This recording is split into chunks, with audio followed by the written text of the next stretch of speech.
안녕하세요. 서울에서 살고 있는 42살 여성입니다. 제가 어릴 때부터 부모님에게 늘 들은 말이 있습니다.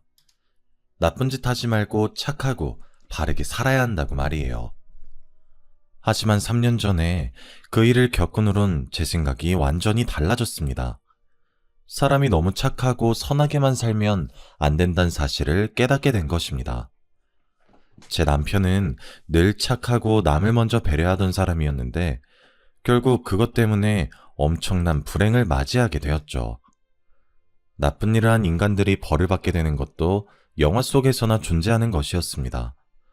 현실에서는 늘 악하고 나쁜 인간들이 이기는 법이었죠. 대학을 졸업하고 처음으로 직장 생활을 하게 될 무렵이었습니다. 제가 다녔던 회사는 개인이 운영하는 회사였지만 만든 제품을 주로 국가기관에 납품하고 있어서 공익을 위한 봉사활동을 강조하고 있었습니다. 그래서 주말이 되면 각 부서별로 3명씩 차출해서 장애인 자활센터나 복지시설에서 봉사활동을 하도록 했어요. 한 달에 한 번꼴로 봉사활동에 나갔어야 했죠. 당연히 모든 동료들이 황금 같은 주말에 하는 봉사를 좋아하지 않았습니다. 하지만 인사고과에 반영되기 때문에 피할 수는 없었죠. 그런데 유독 한 사람만 봉사활동을 즐기면서 하고 있었습니다. 바로 제 남편이었습니다. 제 남편은 같은 회사에서 근무하고 있었지만 부서가 달라서 회사에서는 마주칠 일이 없었습니다. 그런데 봉사활동을 나갈 때마다 제 남편을 만날 수 있었죠. 제 남편은 다른 직원들보다 열심히 봉사활동을 했습니다. 봉사하다가 남편과 친해져서 같이 다니다 보니 남편이 다른 사람들이 하기 싫어하는 일만 골라서 한다는 사실을 알아냈습니다. 화장실 청소나 이불 세탁처럼 더럽고 힘든 일을 자처해서 처리했는데요. 그 덕분에 주말마다 저희들은 편하게 봉사활동을 할 수 있었죠. 어느 날 봉사를 마치고 같은 부서의 언니와 카페를 가게 되었습니다. 그런데 언니가 남편에 대해 이런 말을 하더군요. 자재과 김대리 말이야. 자진해서 매주 봉사활동에 나가고 있는 거래. 뭐? 진짜로요? 어떻게 매주 봉사활동 나갈 수 있지? 난 한 달에 한 번도 나가기 싫어 죽을 지경인데. 글쎄, 아마 봉사활동 열심히 해서 인사고과에서 좋은 점수 받으려고 하는 거 아닐까? 언니는 남편이 매주 봉사활동을 하고 있는 이유가 승진 때문이라고 했어요. 저도 남편이 빠른 승진을 노리고 있는 거라고 생각했는데 나중에 그게 아니라는 걸 알게 되었죠. 남편을 볼 때마다 도움이 필요한 사람들을 위해 사는 사람 같다는 느낌을 받았거든요. 저는 그냥 시간만 때우려고 봉사를 대충 하고 있었어요. 손은 움직이고 있었지만 눈은 항상 시계에 가 있었죠. 왜 이렇게 시간이 안 가나 불만스러운 생각뿐이었습니다. 빨리 마치고 친구들을 만나서 영화도 보고 술도 한잔하면서 주중에 쌓인 스트레스를 풀고 싶었거든요. 그런데 봉사할 때마다 시간이 너무 느리게 가서 짜증이 밀려왔습니다. 봉사시설에서 일을 할 때마다 저도 모르게 한숨이 나오곤 했습니다. 그러다가 어느 날은 두꺼운 이불을 전부 다 걷어서 빨아야 한다는 거 있죠. 그날 하필이면 저와 남편 둘이서만 봉사를 하러 나와 있었습니다. 게다가 주말이라 장애인 시설 관계자도 달랑 한 명밖에 없었는데요. 그 관계자분도 처리할 업무가 있어서 도와주지 못한다면서 미안해 하더라고요. 아니, 선생님도 도와주지 못하신다고요? 산더미 같은 이불 빨래를 둘이서 어떻게 해요? 다른 일도 많은데. 그냥 웃으면서 해요. 어차피 해야 되는 일이잖아요. 네? 민준 씨는 이게 아무렇지도 않아요? 민준 씨가 다 할 것도 아닌데 이런 건 못하겠다고 항의해야죠. 저는 그냥 하자고 말리는 남편이 짜증났지만 남편은 불평하지 않고 빨래를 시작했습니다. 그러면서 제게 이런 말을 해주더라고요. 언젠간 다른 사람의 도움을 받아야 할 수도 있잖아요. 지혜 씨 많이 힘들면 이불 옮기는 것만 도와주세요. 민준 씨, 아니에요. 저도 도울게요. 이것부터 옮길까요? 남편이 하는 말에 큰 감동을 받아서 남편이 다르게 보이더군요. 그때부터 남편과 함께 봉사하면서 많이 배우게 되었습니다. 저도 모르게 남편을 좋아하게 돼서 그럴까요? 이상하게 주말마다 하는 봉사가 지루하지 않고 재밌어졌습니다. 그래서 저도 남편처럼 매주 봉사활동을 시작하게 되었죠. 그만큼 남편과 가깝게 지나게 되었는데 얼마 지나지 않아서 회사에서 저희들이 연인 관계란 소문이 퍼졌습니다. 그 소문을 계기로 사귀게 되었다가 결혼까지 하게 되었습니다. 결혼 후에도 남편이 정말로 착하다는 사실을 알게 되었죠. 시어머니께서 남편이 어릴 때부터 남의 부탁을 잘 거절하지 못했다고 하더라고요. 제가 인사드리러 갈 때마다 착하고 연인 성격이라 너무 걱정이라고 하셨어요. 민준이가 저번에 과로로 쓰러졌다며? 자기가 다 못할 거 알면서도 남이 부탁하면 거절할 줄 모르니까 걱정이야. 민준이는 너무 착해서 탈이지. 동생처럼 야무진 면이 없어. 네, 그러게요. 저희 남편도 서방님처럼 똑 부러져야 할 텐데. 어머님 앞에서 똑 부러진다는 표현을 썼지만 서방님은 냉정하다고 느낄 정도로 아주 이기적이었습니다. 절대로 자기한테 손해가 되는 일은 하지 않았죠. 당연히 자기 것을 양보하는 일도 없었습니다. 이익을 챙겨야 할 때는 눈에 불을 켜고 달려드는 면이 있었거든요. 그에 비해 동서는 순하고 부드러운 성격이었습니다. 그래서 저는 남편과 서방님을 반반씩 섞어 놓으면 딱 좋겠다는 생각을 하고 있었죠. 결혼 전에는 남편이 어려운 사람들을 돕는 일에 적극적이란 사실을 알고 있었습니다. 그걸로 싸우게 될 줄은 몰랐는데 결혼하고 나서 보니 남편의 오지랖이 단점으로 보이더군요. 남편은 자선단체에 과하다 싶을 정도로 기부를 하고 있었습니다. 매일 여러 단체에 기부하느라 수십만 원은 기본으로 쓰고 있었는데요. 그 사실을 알게 되자마자 기부를 조금만 줄이자고 했습니다. 하지만 남편이 절대 안 된다고 하더군요. 여기서 더 줄이라고? 절대 안 돼. 당신이랑 결혼한다고 많이 줄인 거야. 더 이상 줄일 수 없어. 여보, 우리가 잘 버는 것도 아니고 이렇게 많이 기부하면 어떡해? 우리 이세 생각해서 조금만 하자. 시댁에서도 이 이야기로 싸우기 시작하자 서방님이 나서서 바보 같은 짓 좀 그만하라고 하더군요. 아직도 그걸로 싸우고 있는 거야? 민준아, 네가 아무리 주머니 털어봐야 엄발의 오줌 누기야. 걔네들이 행복해지거나 출세하는 것도 아니니까 괜히 쓸데없는 짓 하지 말고 형수님이나 잘 챙겨. 곧 애도 생길 텐데 네 가정에 집중해야지. 그래, 네 말도 맞아. 앞으로는 내가 알아서 조절할 테니까 걱정하지 마. 남편이 서방님 말에 불편해하면서도 저한테처럼 반박하지 않더라고요. 중학생 때부터 동생이랑 안 맞는 것 같다고 하더니 아무래도 동생이랑은 사이가 가깝지 않은 것 같았습니다. 서방님 앞에서 말은 이렇게 하고 기부금을 줄이진 않았죠. 그러다 2년 뒤에 딸을 낳게 되었습니다. 확실히 자식이 생기니 남편도 달라졌습니다. 기부금을 줄이고 그 돈으로 새로운 통장을 하나 만들더군요. 제가 무슨 통장을 만드는 거냐고 물어보니 남편이 웃으면서 이야기해 주었습니다. 이 통장은 우리 하늘이 위한 거야. 기부금 좀 줄이고 우리 하늘이 초등학교 졸업할 때까지 대학 등록금 좀 모아보려고. 나도 따로 모으려고 했는데 잘 됐다. 우리 같이 모으자. 앞으로 얼마씩 모으면 될까? 남편이 기부금을 줄이고 등록금을 모으겠다고 하니까 너무 기분 좋더군요. 남보다 가족들의 미래를 챙기겠다고 나서니 저로서는 반가운 일이었습니다. 그러다 제가 딸을 낳은 뒤로 몸이 약해져서 회사를 그만두게 되었습니다. 전업주부로 육아와 남편 뒷바라지에만 전념하기로 했는데요. 젖먹이 딸을 키우는 일은 생각보다 쉽지 않았습니다. 1년 정도 육아 스트레스에 시달리며 밤마다 울면서 보채는 딸 때문에 매일 잠을 설치게 되었습니다. 잠을 못 자게 된 만큼 신경도 예민해졌는데 남편이 옆에서 도와주어서 다행이었습니다. 도를 넘긴 딸이 걸음마를 시작하면서 스트레스도 한결 줄어들었죠. 그러다 2년 후에 서방님이 대전에 있는 지사로 발령을 받게 되었습니다. 동서와 주말 부부가 되었다는 소식에 동서와 시간을 보내게 됐죠. 처음 두어 달은 매주 서울로 올라와서 동서와 저희 부부 셋이서 식사를 같이 하게 되었습니다. 그렇게 몇 달이 더 지나자 일이 바빠졌는지 서방님이 한 달에 한 번만 서울에 올라오겠다고 하더군요. 그만큼 동서와 식사하거나 같이 어울리는 시간이 많아졌습니다. 그런데 그때부터 남편의 행동이 이상해지기 시작했어요. 남편과 동서 사이가 뭔가 수상하다는 느낌이 들었거든요. 동서에게서 전화가 오는 일이 잦아지고 있었습니다.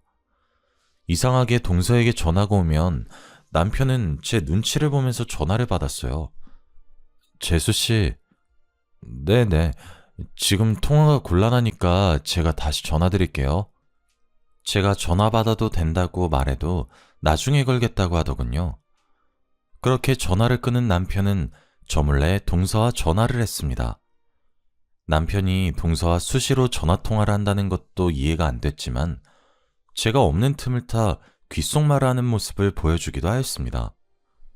그러다 얼마 뒤 뜻밖의 장면을 보게 되었죠. 시어머니 생신이라 가족들이 다 같이 식사를 하기로 한 날이었습니다. 제가 식당을 예약했는데 갑자기 서방님이 급한 일이 생겨서 서울에 못 온다는 연락을 하셨습니다. 저는 그러려니 하고 시어머니 생신 축하 인사를 드리고 즐겁게 식사를 하고 있었죠. 그런데 어머님께서 식사가 마음에 안 드시는지 젓가락으로 뒤적거리다가 한숨을 내쉬며 말씀하셨습니다. 민기는 계속 일이 바쁜 거냐? 통 얼굴을 볼 수가 없네. 시어머니가 동서를 쳐다보면서 물으니까 동서가 깜짝 놀랐는지 어깨를 움츠리더라고요. 그러면서 힐끔 주변 눈치를 보면서 대답하였습니다. 네, 그런가 봐요. 뭔가 걱정이 있는지 어두운 표정으로 식사도 하는 둥 마는 둥 하더니 동서가 슬며시 밖으로 나가버리더라고요. 그러자 남편이 또 제 눈치를 보며 동서를 따라 나갔어요. 처음에는 동서가 화장실에 갔을 거라고 생각했는데 동서도 남편도 들어오지 않더군요. 결국 시어머니께서 숟가락을 놓고 제게 말씀하셨어요. 얘들은 밥 먹다 말고 나가서 뭘 하는 거니? 네가 좀 나가봐라. 네, 제가 나가볼게요. 어머님은 식사하고 계세요? 제가 시어머니 말을 듣고 밖으로 나와서 동서와 남편을 찾아봤습니다. 주차장 쪽에서 울음소리가 들려 나가보니 동서와 남편이 나란히 앉아있는 게 보였습니다. 둘이 구석에 있는 난간에 걸터앉는 것도 모자라 남편이 동서 어깨에 손을 얹고 눈물을 닦아주고 있었죠. 남들이 보면 둘이 부부라고 오해할 정도로 사이가 가까워 보였습니다. 그래서 제가 크게 헛기침을 하며 다가갔는데요. 여보, 여기서 뭐해? 어머님이 기다리셔. 얼른 들어와. 아, 네, 형님. 지금 들어갈게요. 근데 동서, 무슨 일 있어요? 왜 울고 있어요? 제가 왜 우는지 물어보는데도 동서가 급히 일어나서 식당 안으로 들어가더라고요. 남편도 들어가려고 하길래 급하게 팔을 붙잡았죠. 당신이 말해봐. 도대체 무슨 일이야? 동서가 왜 울고 있고 당신이 왜 위로해주고 있는데? 뭐 별일 아니야. 민기랑 다툰 것 같아. 근데 당신이 위로해주고 있었다고? 아니, 그게 아니라 남편 말로는 동서가 어머님 생신인데 못 오면 어떡하냐고 서방님에게 잔소리를 했다고 합니다. 서방님도 그 말을 듣고 화가 나서 회사에서 시킨 일인데 어떡하냐고 짜증을 냈다고 해요. 그래서 말다툼을 하다가 기분이 상해서 눈물을 흘렸다고 하네요. 다른 건 몰라도 그 말만큼은 믿었는데 남편이 그냥 아무 말이나 둘러댔다는 사실을 알아냈죠. 며칠 뒤 남편이 일주일 동안 출장을 간다고 했거든요. 딸도 학원 가서 집에 없고 남편도 집에 없으니 동서는 어떻게 지내나 궁금해졌습니다. 같이 밥 한 끼 하자고 전화를 하니 동서가 무척이나 당황스러워 하더라고요. 밥을 먹자고요? 아, 근데 어쩌죠? 오늘은 선약이 있어서 안 될 것 같아요. 아, 그래? 아쉽다. 다음에 같이 먹자. 제가 전화를 끊으려고 하니까 동서가 거절해서 정말 미안하다고 하더군요. 지금 생각해보면 가식적인 여자였습니다. 다음날 제가 충격적인 전화를 받았거든요. 출장을 갔다는 남편이 교통사고가 났다는 거 있죠. 게다가 생명이 위태롭다는 연락을 받고 온몸이 굳어버리고 말았습니다. 병원으로 가는 내내 심장이 터질 것 같았어요. 그저 남편이 무사하기만을 바랬는데요. 모 대학병원 중환자실에 들어서니 익숙한 모습이 눈에 들어왔습니다. 남편 옆에 동서가 누워있는 거 있죠? 들어올 때 경찰들이 있던 게 생각나 다시 밖으로 나가 경찰들을 찾았습니다. 그래서 경찰을 붙잡고 교통사고 나서 들어온 남자가 여자랑 같이 있었던 거냐고 물었죠.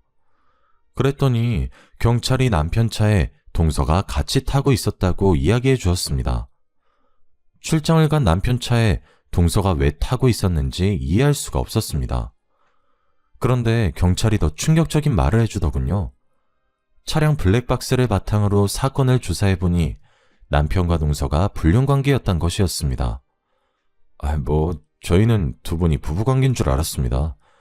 그런데 선생님께서 아내분이라고 하고 동생분 증언에 의하면 두 분이서 몰래 여행을 갔다가 사고가 난 것 같다고 하더라고요.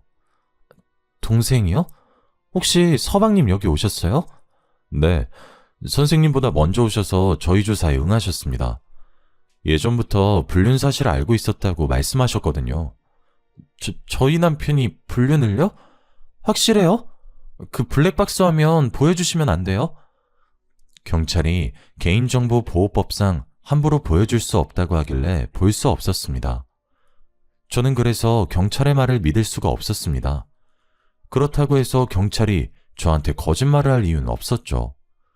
그 누구보다 착한 남편이 동서와 내연관계를 맺는 더러운 짓을 하다니 저는 이 순간이 꿈처럼 느껴지고 있었습니다.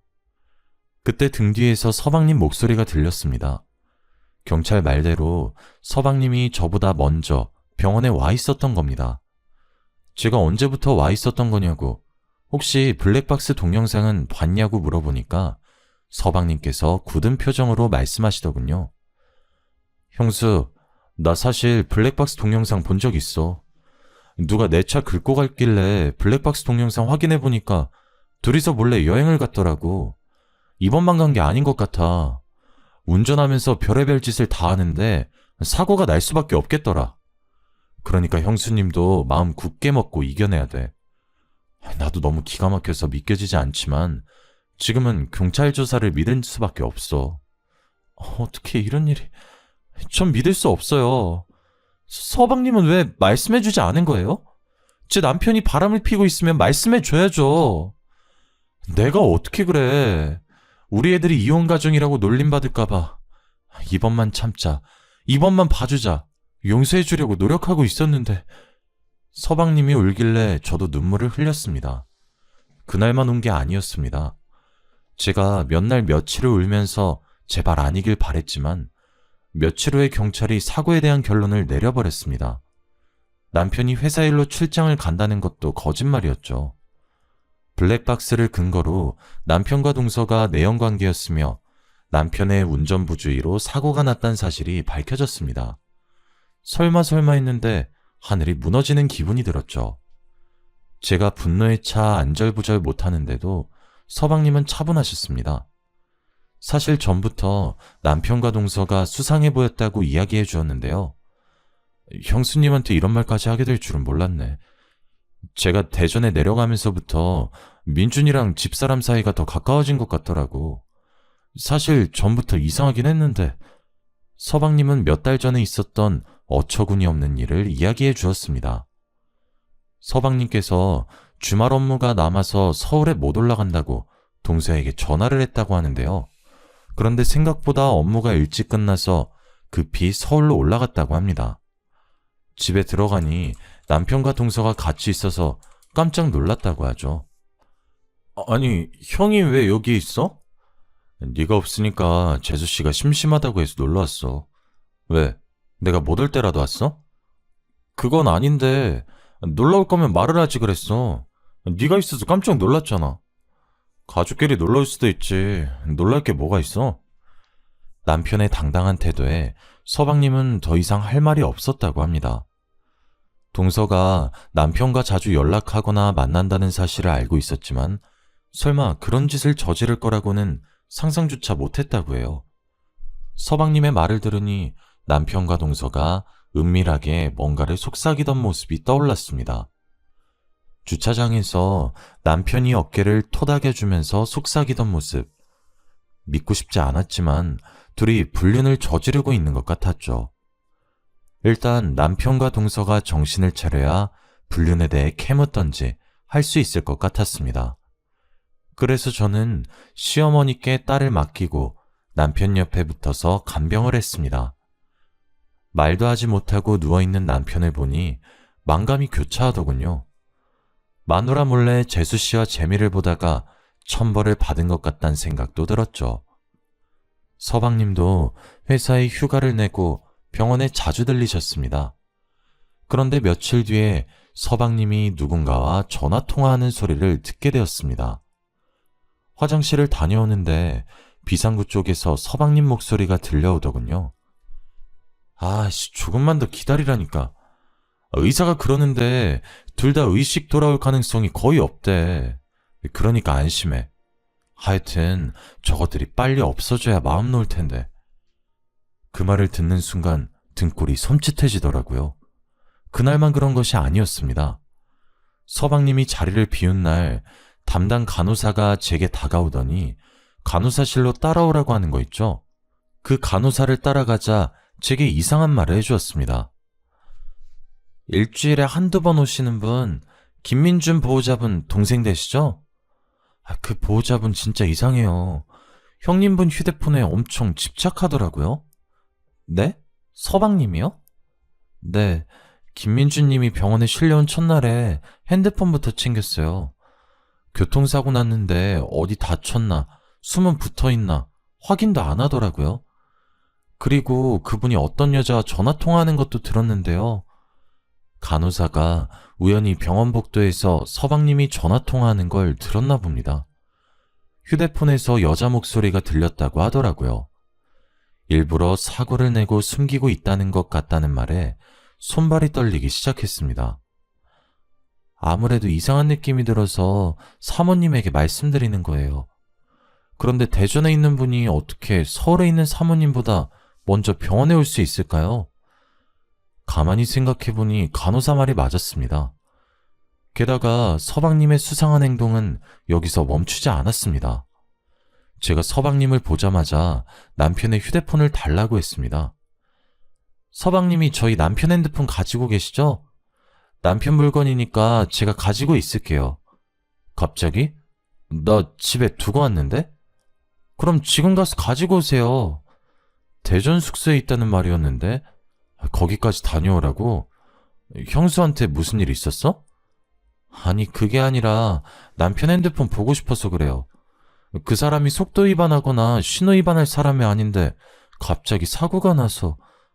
설마 나 지금 의심하는 거야? 지금 무슨 소리 하는 거예요?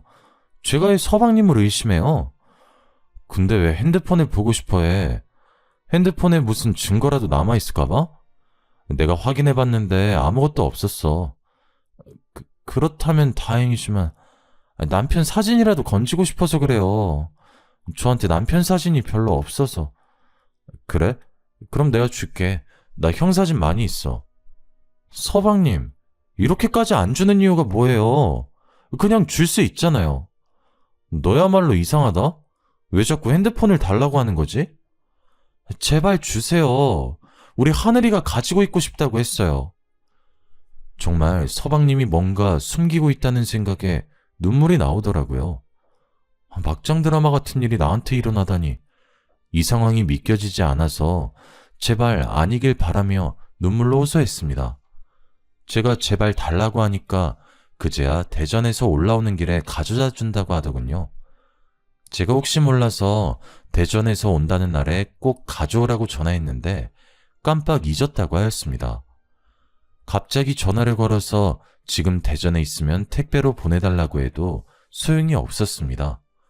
굳이 자기가 가지고 있겠다면서 끝까지 휴대폰을 주지 않더군요.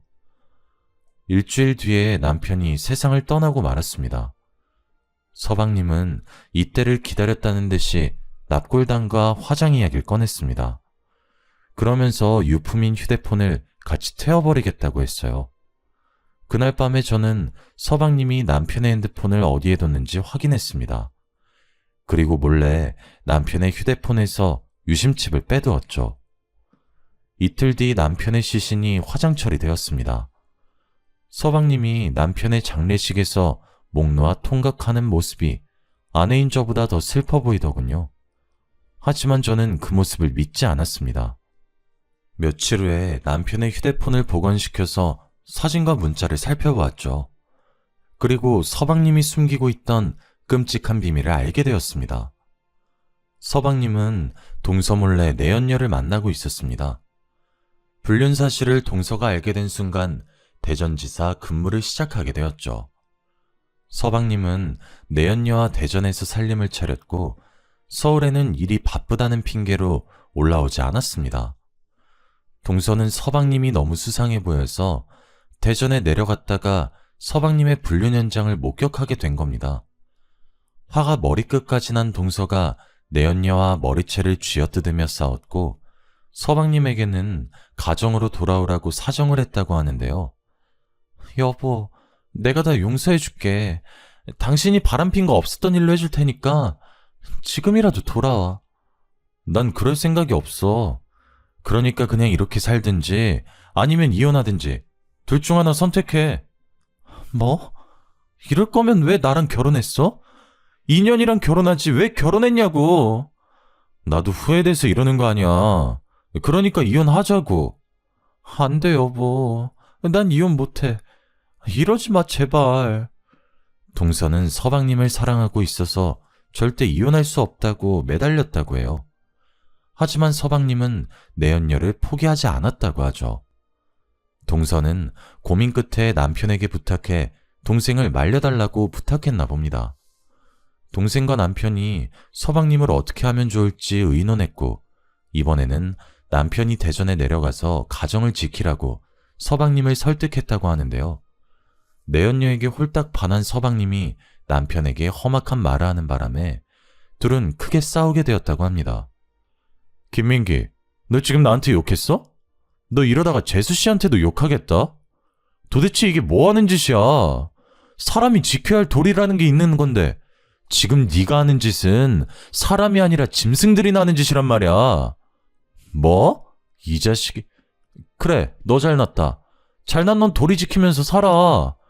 짐승 같은 나는 개돼지처럼 아무년하고 붙어먹으면서 살 테니까 당장 꺼져. 잠깐만 민기야. 이러지 말고 대화하자. 어?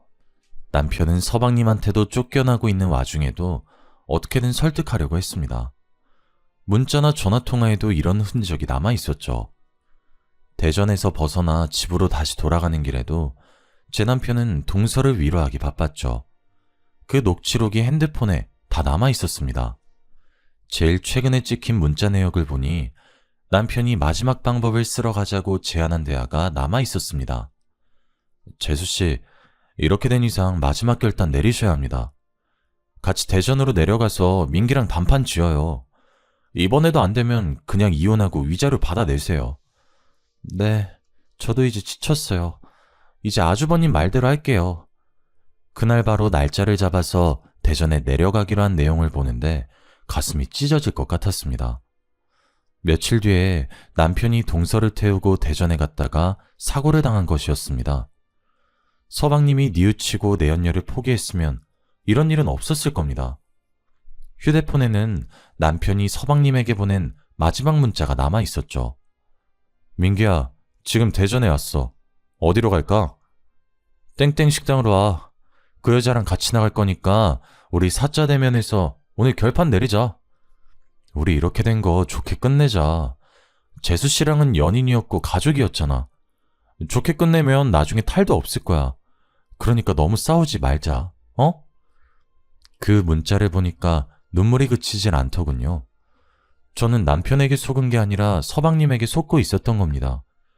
파렴치한 불륜을 저지른 건 서방님이었던 거죠. 그 사실을 숨기려고 남편의 휴대폰을 감춰버려 놓고 연기를 하다뇨. 남편의 사고도 분명히 서방님과 관계가 있다는 생각이 들었습니다. 그 전화통화, 서방님의 행동이 너무 수상해 보였거든요. 그러다가 제 예감이 맞다는 사실을 알게 되었습니다. 제가 실마리를 찾으려고 남편과 서방님, 그리고 동서와 내연녀가 마지막으로 만났던 식당에 가보기로 했습니다. 그리고 식당 주인을 불러달라고 말하고 남편 사진을 보여주면서 물어보았죠. 혹시 이 사람들 기억하고 계시나요? 얼마 전에 이 사람들이 여기 왔었는데. 제가 서방님이랑 동서 사진까지 보여주니까 주인이 무언가 생각난 눈치더라고요. 네, 기억나죠. 근데 혹시 무슨 일이라도 생겼나요? 식당 주인이 조심스럽게 제게 물었다가 남편과 동서의 교통사고 소식을 듣고 깜짝 놀랐습니다. 그리고 주인이 경악스러운 말을 내뱉는데 그 말을 듣고 당장 경찰서로 달려갈 수밖에 없었죠. 제가 경찰들을 데리고 서방님의 집에 들이닥치자 서방님이 내연녀와 같이 낄낄거리다가 벌떡 몸을 일으켰습니다. 뭐야? 당신네들 이렇게 들어오는 게 어딨어? 김민규 씨, 당신을 살인 혐의로 긴급 체포합니다. 출동한 경찰들이 살인 혐의로 서방님의 손목에 수갑을 채웠고 내연녀도 경찰서로 끌려가게 되었습니다. 경찰서에 도착한 서방님과 내연녀는 뻔뻔스럽게도 살인이라니 말도 안 되는 소리 하지 말라고 큰 소리를 치더군요. 하지만 경찰이 식당 주인의 진술한 녹취한 파일을 들려주자 둘의 얼굴에서 핏기가 사라지고 말았습니다. 식당 주인 증언에 따르면 식당에 도착한 네 사람이 처음에는 크게 말다툼을 했다고 합니다. 가정을 포기하는 한이 있어도 이 여자 절대 포기할 수 없어. 그러니까 지금 당장 이혼하자고. 뭐? 지금 당장 이혼하자고? 웃기지 마. 이혼 소송에서 당신이 가진 돈 전부 다 위자료로 받아낼 거야. 서방님은 합의 이혼을 하자고 했지만 남편과 동서는 위자료를 청구하겠다고 맞선 겁니다. 이혼 소송할 변호사까지 구해뒀다는 말에 서방님과 내연녀가 밖으로 나가서 뭔가 밀담을 나눴다고 하는데요. 그 밀담을 식당 주인이 듣게 되었다고 합니다. 고기를 구울 숯불을 피우느라 밖에서 일하고 있었는데 서방님과 내연녀는 누가 듣고 있는 줄 몰랐던 거죠. 아, 좋게 이혼하자고 할 땐 언제고 위자료를 달라고 하네. 저것들이 한통속 돼서 나를 뜯어먹으려고 설치는데 어떻게 하지? 가만히 있다가는 당신 돈 전부 다 날리겠는데? 내가 보니까 전현이 돈독이 단단히 오른 것 같아. 원래 나 없으면 죽을 것 같다고 찔찔 짜던 앤데 김민중 그 자식이 옆에서 바람 넣어서 그런 거야. 미친 자식. 죽여버리고 싶어. 여기엔 다 담진 못했지만 서방님은 남편과 동서에게 입에 담기 힘든 욕을 했습니다. 그걸 들은 내연녀는 더 엄청난 말을 내뱉었죠. 그럼 죽여버리자. 아무도 모르게 죽일 방법 알고 있어. 식당 주인은 그 말을 듣고 가슴이 철렁 내려앉았다고 합니다. 장난삼아 하는 말이 아니라는 걸 알고 그때부터 둘의 행동을 유심히 살폈다고 하는데요. 내연녀가 약국으로 달려가자 자리로 돌아온 서방님이 동서에게 갑자기 원하는 만큼의 위자료를 주겠다고 약속했습니다.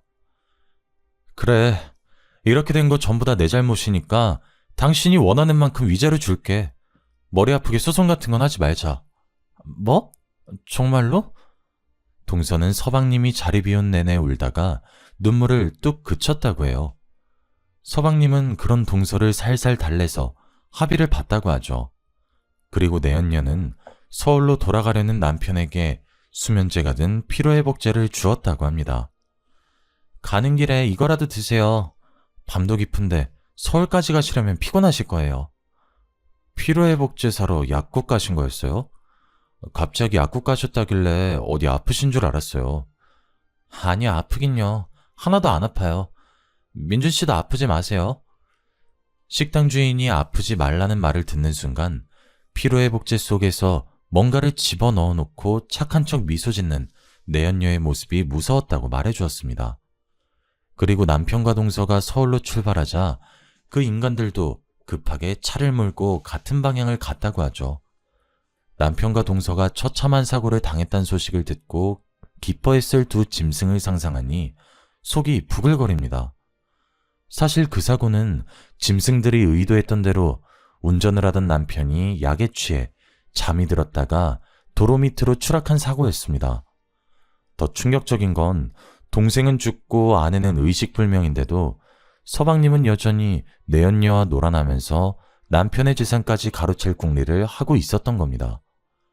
경찰은 식당 주인의 진술을 바탕으로 둘에게 살인 공모를 추궁했지만 이미 인간이기를 포기한 것들은 끝까지 부인했죠. 경찰은 내연녀가 피로회복제를 사기 위해 들린 약국을 찾아내 피로회복제를 수면제와 함께 샀다는 사실을 알아냈습니다. 식당 근처에 있던 방범 카메라에서 내연녀가 피로회복제병에 뭔가를 넣는 모습도 확보했는데요. 결국 경찰 내에서 서방님과 내연녀는 공모해서 의도적으로 남편과 동생을 살해했다는 결론이 났습니다. 검찰은 둘을 살인 및 살인 미수 혐의로 구속했습니다. 아무리 여자에 홀렸다고 하더라도 어떻게 내연녀 말만 듣고 친동생과 아내를 죽일 수 있을까요? 서방님 생각을 할 때마다 소름이 끼치고 눈물밖에 나오지 않습니다. 그런데 어처구니 없게도 그 인간들은 재판 결과 실형을 선고받았는데 형벌이 너무 무겁다면서 항소를 했다고 하네요. 항소 결과로 제발 형벌이 가벼워지지 않길 바랍니다. 이렇게 안 좋은 소식만 들리던 와중에 동서가 드디어 의식을 회복하게 되었습니다. 그런데 동서가 사고 이전에 있었던 기억을 다 잊어버린 것 같더라고요. 서방님이 바람피기 전까지만 기억하고 있어서 마음이 아팠습니다. 내가 왜 병원에 있는 거지? 형님, 우리 그이는 어디 갔어요? 그이랑 같이 드라이브 하고 있었던 것 같은데 기억이 안 나. 우리 남편이랑 애들은 안 다친 거죠?